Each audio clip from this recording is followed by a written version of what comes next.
L'actualité de Grenoble-Alpes Métropole, le guide des missions de la collectivité, c'est ici et c'est chaque week-end en moins de 6 minutes.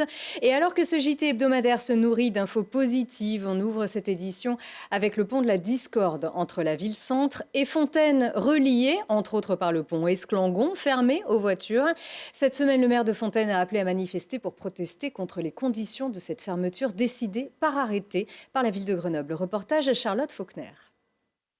Depuis le mois de septembre, le pont Esclangon est fermé aux voitures en direction de Fontaine sur décision du maire de Grenoble. Un arrêté reconduit jusqu'au 15 décembre prochain. Il s'agit pour la municipalité grenobloise de permettre aux cyclistes de se rendre sur la rive gauche malgré les travaux importants du pont du Vercors dans le cadre du chantier de l'A480. Problème, la ville de Fontaine et la métropole propriétaire du pont et gestionnaire de la voirie n'ont pas été informés de ces décisions. Forcément, de l'autre côté du Drac, ça passe mal. Franck Longo a appelé à une manifestation sur le pont pour dénoncer les décisions qu'il juge méprisantes de la ville de Grenoble. Si aujourd'hui je me mobilise, déjà c'est pour être respecté en tant que maire de Fontaine et qu'on respecte la ville de Fontaine, puisque c'est la 5e fois que la ville de Grenoble décide sans la ville de Fontaine sur un pont qui concerne les deux communes. Donc déjà me faire entendre, et je remercie les habitants qui sont là. Essayer de faire du bruit, dire à la ville de Grenoble qu'elle ne peut pas décider seule sur ce pont Esclangon. Effectivement, on a l'impression que notre avis ne compte pas, alors que nos habitants ne sont pas des habitants inférieurs à ceux de Grenoble. Et Grenoble n'a pas le monopole du peuple. Sylvain Laval, vice-président de la métropole en charge de la voirie, a également répondu présent à l'appel de Franck Longo et rappelle qu'une solution a été proposée aux deux communes. Comme la métropole est propriétaire des voiries, elle doit être consultée préalablement pour donner son avis et pour voir si elle est d'accord ou pas avec ces propositions. Or, en l'occurrence, nous n'avons jamais été consultés. Je le rappelle, à la demande de la ville de Grenoble, nous avons proposé une sécurisation du pont du Vercors qui peut être mise en place sous 15 jours. Nous n'avons aujourd'hui aucune réponse de leur part et chaque semaine, on nous amène un élément nouveau, on nous parle d'un sujet différent pour ne pas répondre à la question qui est posée. Et dans le fond, je m'interroge s'ils souhaitent vraiment avancer sur cette question. Du côté de la ville de Grenoble, on persiste, même si la municipalité admet selon elle une maladresse lors de la mise en place du premier arrêté.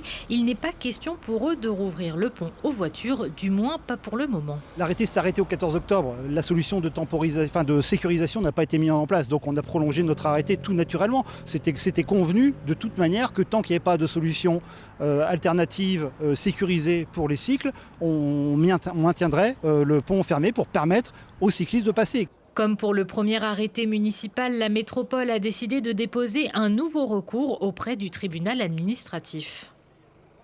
La fin des travaux du pont du Vercors est-elle prévue en 2023? Et puis Sylvain Laval, qu'on a vu dans ce reportage, a été réélu jeudi à la présidence du SMAG avec 21 voix pour et 7 abstentions. Les 7 vice-présidents ont également été élus.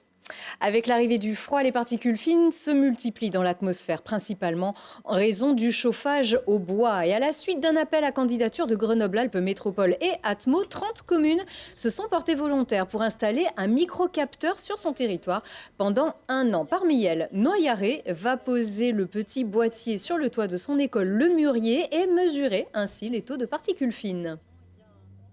Des capteurs qui ont ce format-là, qui sont des petits instruments de mesure qui nous permettent d'avoir des informations indicatives sur la qualité de l'air.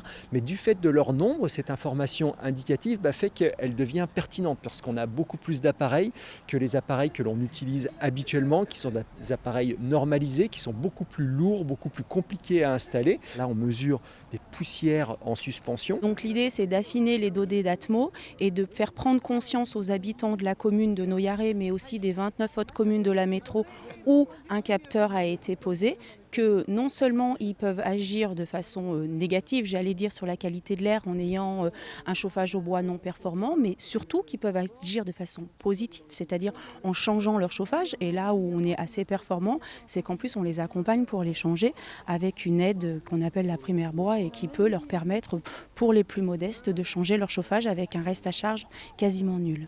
Quand on parle de pollution de l'air aux particules fines, c'est principalement le chauffage individuel et beaucoup le chauffage à bois qui est vraiment source de pollution.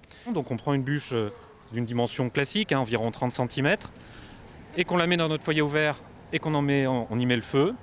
En fait, sur ces 30 cm, il va y avoir que ça qui va réellement nous chauffer. Donc en gros, 5 cm d'épaisseur du bois va réellement nous chauffer de la bûche. Tout le reste, donc sur 28 cm de bûche, ça va partir dans l'atmosphère, donc c'est pour nos poumons. Les données de mesure seront consultables partout sur la plateforme en ligne captotech.fr. Des capteurs mobiles sont également disponibles pour les citoyens de la métropole en complément des capteurs fixes. Les candidats peuvent s'inscrire sur cette plateforme captotech.fr. Un capteur de particules fines leur seront prêtés pendant 15 jours. C'est la fin de cette édition. Bon week-end.